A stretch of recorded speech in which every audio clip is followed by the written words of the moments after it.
The last thing I expected on Veterans Day was to stand in Winchester Ridge Square, Thomas's cap in my hands, as an entire unit marched in and saluted without a word spoken. Name's Evelyn Carter, 75, widow-keeper of Quiet Promises. That morning sun hit the brass plaques so hard it made my eyes sting, or maybe it was the weight of that folded flag. Ever witnessed a moment that flipped a town's heart in a heartbeat? Tell me what you think. Evelyn Carter sat on her porch as the golden light of dawn crept over Winchester Ridge, her hands wrapped around a chipped mug of coffee while the town stirred to life. The chill of late October seeped through the porch boards, but she didn't mind. The quiet was what she cherished most. Across Maple Street, the first flickers of light blinked on in tidy homes, curtains drawn back, neighbors starting their day. The worn flag above her door flapped weakly, a reminder of promises made long ago. She watched it for a moment, then sipped from her mug, the coffee lukewarm but comforting. From down the street, the neon sign at Ridge Diner hummed to life. The scent of bacon and fresh brewed coffee mingled with the crisp autumn air carried by a soft breeze. Evelyn set down her mug, pulled her shawl closer around her shoulders, and rose slowly. Her joints protested, but she moved with a steady purpose, cane in one hand, the other smoothing the front of her faded coat. Maple and oak leaves crunched underfoot. As she made her way down the street, her steps measured familiar. A few early risers tending their yards or fetching papers offered nods or brief greetings. "Mornin', ma'am," called old Pete from his porch rocker, tipping his cap. "Fine morning, huh?" Evelyn nodded with a faint smile, her reply soft. "Yes. Lovely morning, Pete." As she neared the square, the town began to stir in earnest. Shopkeepers unlocked doors, setting out signs. The hardware store owner rolled out the American flag, securing it at the entry. Evelyn's eyes swept the familiar sights, the memorial plaques, the flagpole at center, the benches that Thomas had helped fund years ago. She paused at the Veterans Memorial, noting with a practiced eye a crooked flag wedged between two stones. Without hesitation, she knelt slowly, carefully, and straightened it, adjusting its base so it stood firm. A breath of wind lifted its edge as if in approval. She remained there a moment longer, fingers brushing the cold metal of Thomas's plaque. A breeze lifted her scarf, and she let it flutter, gaze lingering on his name etched there. From across the square, the diner regulars watched through the wide front window. Inside, the clink of cutlery on plates mixed with the low hum of conversation. Hank, seated at his usual stool, smirked as he nudged his companion. "There she goes again, fussing where no one asked." Laughter rose softly at the table, not unkind, but dismissive, as if Evelyn's quiet acts were little more than harmless eccentricity. Emma Davis, from her vantage point on her porch, saw Evelyn's figure at the memorial. The older woman's deliberate movements, the gentle care with which she handled the small flag, struck a chord. She folded her arms, watching as Evelyn adjusted her scarf and rose. Something about the scene unsettled the assumptions she'd absorbed in her short time in Winchester Ridge. Maybe she's not what people say she is. Evelyn turned toward Ridge Diner, drawn by the warmth spilling from its windows and the smell of fresh pies cooling on racks just inside. She entered quietly, the bell above the door tinkling. A young server glanced up with a smile, already knowing her order. "Morning, Mrs. Carter." The usual, Evelyn nodded, placing a few folded bills into the coffee jar on the counter, as she did each week. No fuss, no conversation beyond the necessary. She waited patiently as a small box was handed over, apple pie for the church supper, though no one would know she'd provided it. The diner's warmth clung to her as she stepped back into the brisk morning. Her pie secure, she made her way home along Maple Street, the square behind her, bathed in golden light flags, stirring gently, the town awakening fully to a new day. The attic smelled of cedar and thyme. Evelyn pulled a dusty quilt aside and uncovered Thomas's cap folded with care. The weight of it in her hands felt heavier than she remembered, as if the years had added unseen meaning to the soft fabric. She held it to her chest for a moment, the brim brushing her chin, and let her eyes close. The faint scent of the attic, a mingling of aged wood, dry paper, and the lingering trace of his aftershave wrapped around her like an old song. Her promise to Thomas echoed, "Look after them, Evie, any way you can." The words had been spoken quietly on a night when fear and duty had mingled in the dark. She had nodded, then unsure how she would keep that promise, but determined all the same. Now, decades later, that promise shaped the quiet rhythms of her days. Sunlight slipped through the narrow attic window, casting long stripes across the floorboards and lighting up the motes of dust that danced in the stillness. The wind outside rattled a loose shingle, and the children's laughter floated up faintly from the yard below.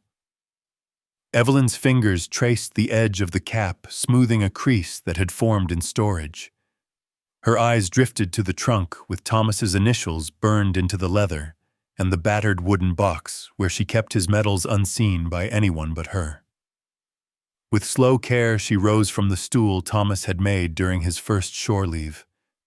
She descended the attic stairs, one hand trailing the banister worn smooth by time, and used the cap cradled against her side. The house felt cooler downstairs, though the kitchen held a lingering warmth from the oven. The comforting smell of cinnamon sugar and baking apples greeted her, wrapping her in memories of shared meals and quiet evenings. She set the cap on the kitchen windowsill, where the light fell softly over it, and moved to the counter. A large bowl weighted flour dusted on its rim. She worked quietly, rolling out dough on a worn board, sprinkling sugar and spices with a practiced hand. The filling was thick with sliced apples, their tartness tamed by sweet syrup and a dash of nutmeg.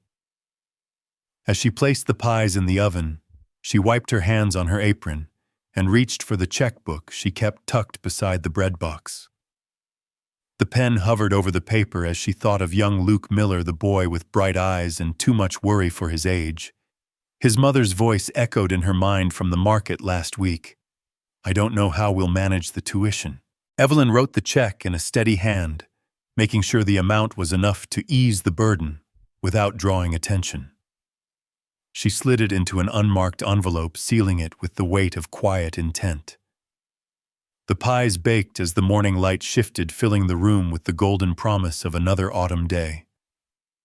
The warm scent drifted through the house and out into the street, mingling with the crisp air. Evelyn wrapped the pies in brown paper and string, placing them carefully into a box. Later, Mr. Green would stop by, just as he always did, to collect them and see them safely to the National Guard unit. No one would know where they came from, and that was how Evelyn preferred it. She moved to the window, brushing a wisp of silver hair from her face. Thomas's cap sat where she had left it, the afternoon sun painting it in soft gold. She gazed out at the square at the memorial that bore his name among the others. The wind stirred the flags along Main Street, and for a moment she saw him as he'd been on that last morning, straight-backed cap in hand, eyes kind and steady. Emma Davis, from her own kitchen window, noticed the cap and the still figure behind it. She watched as Evelyn stood thoughtful, framed by the soft light and the scent of pies cooling on the sill. Something about the scene stayed with her, unsettling the easy assumptions she'd adopted since moving to Winchester Ridge. There was more to Evelyn Carter than the town's whispers had ever suggested. Winchester Ridge awoke to fluttering flags and the smell of wood smoke as Veterans Day preparations began in earnest. The sky had barely lightened beyond a soft pewter, but already Main Street hummed with quiet purpose. Shopkeepers emerged from their doorways, stretching and adjusting banners that hung across the street, their edges snapping in the breeze. The autumn air carried a faint tang of burning wood from fireplaces that had been lit to chase off the early chill. From somewhere down the road, the distant thump of the marching band's drumline rose and fell like the heartbeat of the day ahead. Emma replayed the image of Evelyn at the window, cap in hand, and felt a twinge of doubt about the gossip she'd heard. The memory of that quiet, private moment had settled in her mind, stubborn and insistent. It was at odds with the picture painted by the townsfolk's stories, the tales of a woman who kept to herself out of pride or oddity. Emma wrapped a cardigan around her shoulders, stepped onto her porch, and watched as the town prepared for its day of tribute. Evelyn walked with her usual measured pace down Maple Street, her breath visible in small white puffs. She wore her coat buttoned to the neck, the same dark scarf she'd had for years wrapped neatly beneath her collar. Reaching the square, she paused at the memorial where bouquets and small flags had been placed by schoolchildren the day before. A few flowers had fallen petals scattered on the paving stones. Evelyn knelt slowly, gathering them with care, righting a vase that had tipped in the breeze. Her movements were deliberate, respectful, unnoticed by most who bustled past, with arms full of folding chairs or bundles of programs. Inside Ridge Diner, the clink of plates and the hiss of the coffee pot provided a steady background to the morning's chatter. The smell of fresh coffee mingled with warm apple pie and buttered toast. Red vinyl booths were filled with familiar faces, regulars who started every morning in the same seats.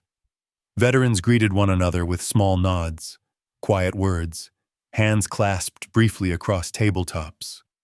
At the counter, Hank leaned toward his friend and muttered, "She probably won't even stand during the anthem." His companion smirked, sipping his coffee. The comment floated no further, but the sentiment hung in the air like the haze from the grill. The server wiping down the counter glanced up briefly at the square through the window, then said nothing, used to such talk and knowing better than to join in. Emma, who'd stopped at the diner for coffee, stirred cream into her cup and spoke before she'd thought it through. What harm is she doing? The question came out quiet but firm, drawing a glance from the nearest table. She felt her cheeks warm but didn't look away. Hank shrugged, unwilling to press the point, and the moment passed, but not without leaving its mark. Outside, Evelyn moved from the memorial to the flagpole, checking that the ropes were secured, the flag at half-mast as the day required. The breeze tugged at her skirt as she worked, and the sun edged higher, casting long shadows across the square. She nodded a greeting to Mayor Wilkins as he passed arms full of folded chairs, his attention elsewhere as he barked instructions to a pair of high school volunteers. As afternoon faded toward evening, the town settled into a quiet anticipation. Evelyn returned home where she laid Thomas's cap on the mantel, the soft fabric catching the last light of day through the window. She stood for a long moment, heart full of memories, too numerous to name, watching as the shadows lengthened in the room. The house felt still, as if holding its breath with her. Emma, watching from her window, resolved to stand near Evelyn at the square. The decision felt simple, but in that moment it seemed the most important one she'd made since coming to Winchester Ridge. Evelyn stepped into the square, Thomas's cap cradled gently in both hands as sunlight glinted off polished plaques. The morning air carried a crispness that made her breath visible, and the gentle snap of flags at half-mast seemed to greet her like an old friend. The familiar weight of the cap in her hands brought back the soft murmur of his voice, the warmth of his hand in hers, the promise shared on a quiet night long ago. Today was for him and for all like him. The square was alive with the bustle of Veterans Day. Banners hung from lampposts, red, white, and blue, their edges fluttering in the breeze that carried the scent of coffee and fresh pie from Ridge Diner. Children's voices rang out in short bursts before parents hushed them gently. The high school band tuned their instruments at the far end of Main Street, the brassy notes of a trumpet mixing with the rumble of a bass drum warming up. Emma's promise to stand by Evelyn echoed in her mind as she spotted the older woman approaching the memorial. Emma had dressed with care that morning, wanting to show respect, but her heart thudded with a nervousness she didn't quite understand. The looks from neighbors as she left her porch were familiar, those fleeting glances that carried questions and quiet judgment. But Emma had made up her mind. Whatever Evelyn's story, she would not let the woman stand alone. Evelyn's steps slowed as she neared the memorial, the engraved names catching sunlight in sharp relief. She paused at Thomas's plaque, fingers brushing the letters with a tenderness that defied the years. The cap, worn and softened with age, trembled slightly in her grasp as she lifted it slowly, deliberately toward the sky. For a moment, it seemed as though the square itself held its breath, the small act carrying more weight than any speech could have. Emma, drawn forward almost without realizing, moved to stand beside her. She didn't speak. She didn't need to. The simple act of standing close, of sharing the space in silence, spoke volumes. Those nearby noticed, and slowly the usual undercurrent of chatter, the diner regulars' banter, the murmured greetings between old friends, fell away. One by one, faces turned toward the two women, curiosity giving way to something quieter, something like respect. The mayor, clipboard in hand, scanning the square for the cue to begin. The formal ceremony felt the change. His gaze followed the line of attention to where Evelyn stood, cap held to her heart, now scarf lifting in the breeze. The flag above snapped sharply, as if marking the moment. His brow furrowed, sensing that something significant was unfolding, without his direction, outside the bounds of his carefully laid plans. Then came the sound that changed everything, the crunch of boots on gravel, steady and purposeful. The cadence of trained feet, unmistakable in its rhythm.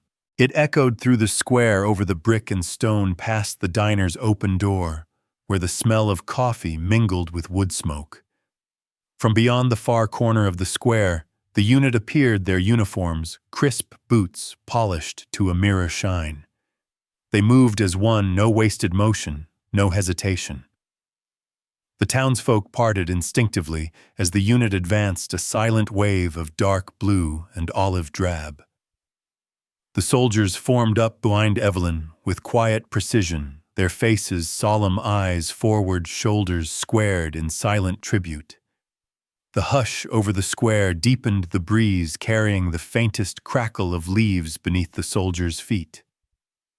Even the band, gathered at the ready, lowered their instruments as if sensing the need for stillness. The flags overhead stirred and snapped again, the sunlight glinting off the polished plaques, the brass buttons, the tears caught at the corners of watching eyes. Mayor Wilkins, startled from his reverie, turned to his aide. Voice low but edged with wonder.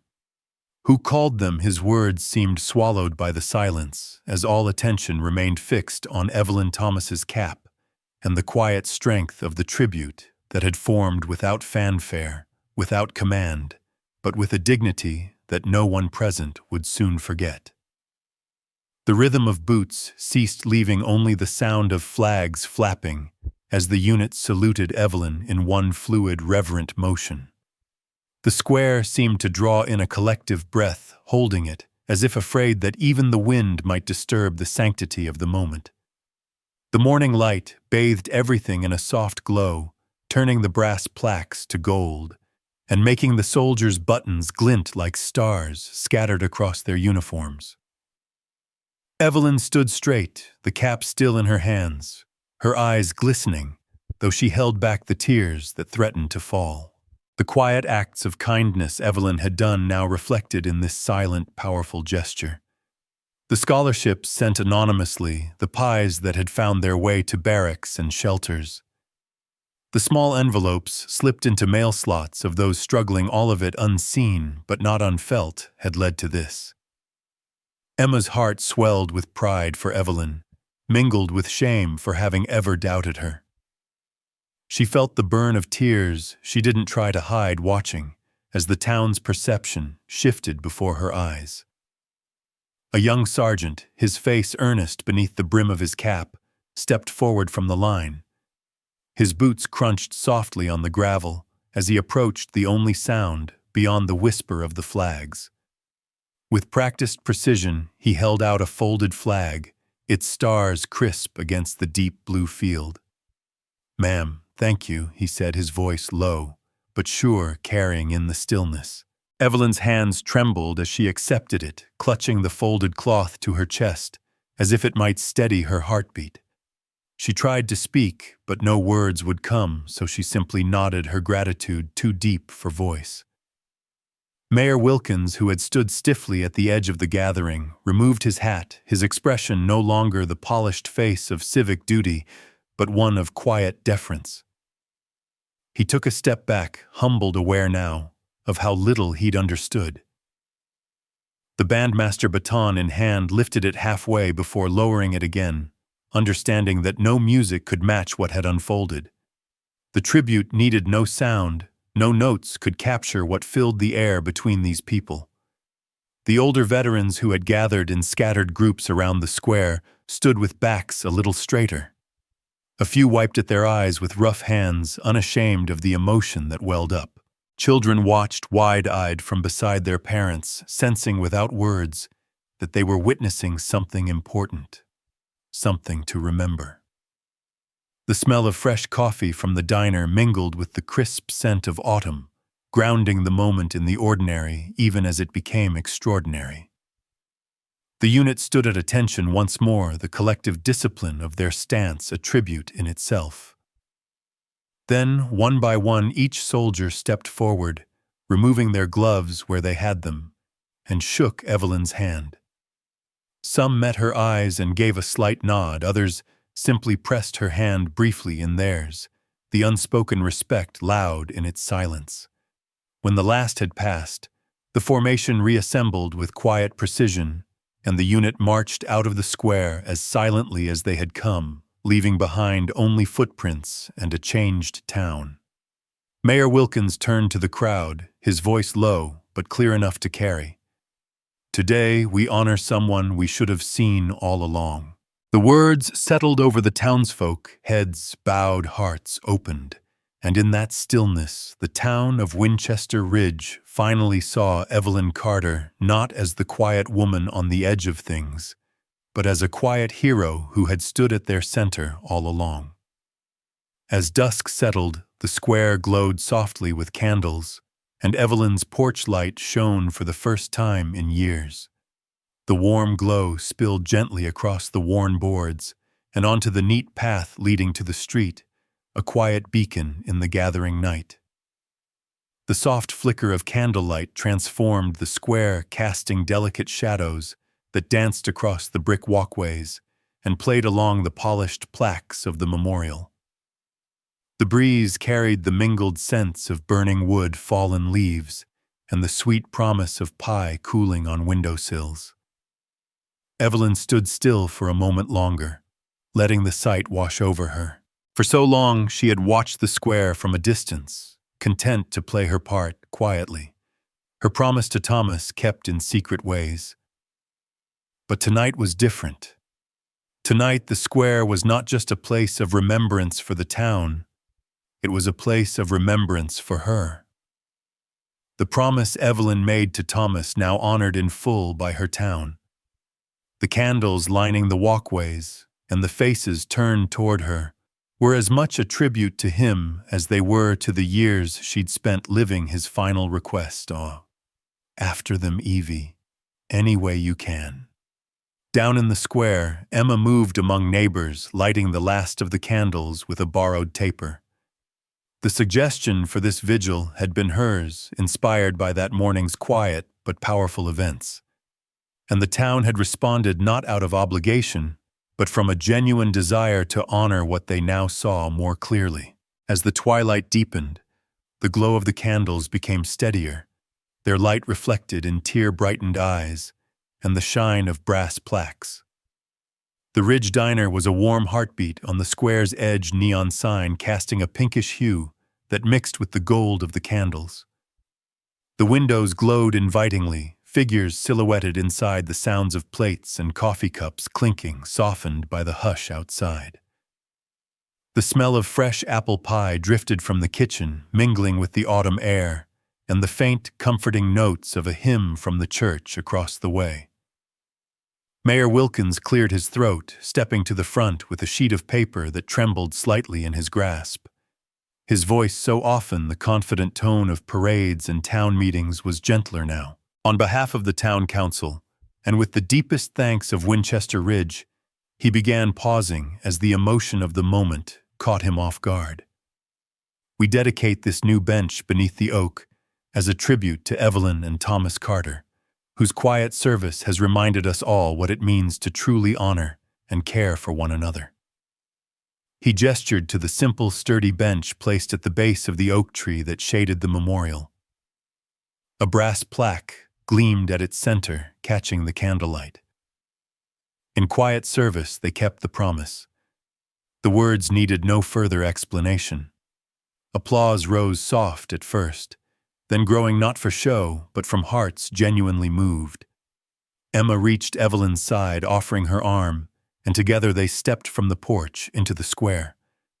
The townsfolk parted gently, making way, some reaching out, with hands on her shoulder, nods of respect, quiet words of thanks. The same people who had once judged, now welcomed. Faces she'd known for decades, seen from afar, were close now, lit with kindness rather than scrutiny. Inside the diner, warmth enveloped them both. The smell of coffee and cinnamon was like a familiar blanket. Servers, unprompted, slipped generous slices of pie onto Evelyn's plate, free refills of coffee poured without asking. The red vinyl booths, the hum of friendly conversation, the clink of silverware, all of it felt transformed. Small talk replaced old gossip. Veterans nodded in recognition, and the tension of past misunderstandings melted into something better. Evelyn accepted it all, stepping into the warmth of shared community, no longer apart. She ate quietly at a window booth, Thomas's cap resting on the table beside her plate. Outside, the candles flickered on, lighting the night, while inside, the soft chatter of neighbors filled the space where judgment had once been. As she rose to leave, cap in hand, a young boy standing with his parents near the door looked up at her. His small fingers lifted to his brow in a shy, earnest salute, his eyes wide with admiration. Evelyn felt the moment settle into her heart like a gift. She smiled, tipping Thomas's cap gently in return, the gesture simple, timeless, and full of meaning. The boy beamed, and in that shared look, Evelyn saw the promise kept, the circle complete, and the future in safe hands. As the last of the candles flickered in the evening breeze, and the soft hum of voices gave way to peaceful silence, the square of Winchester Ridge felt forever changed. In quiet dignity, Evelyn had shown that true service often comes not from grand gestures, but from steadfast kindness carried out beyond the gaze of others. When we pause to look beyond appearances, we may find the very heart of our communities shining, where we least expect it, like a porch light glowing after years of darkness. And perhaps as you step out into your world, you'll find a simple way to honor those quiet promises that bind us together.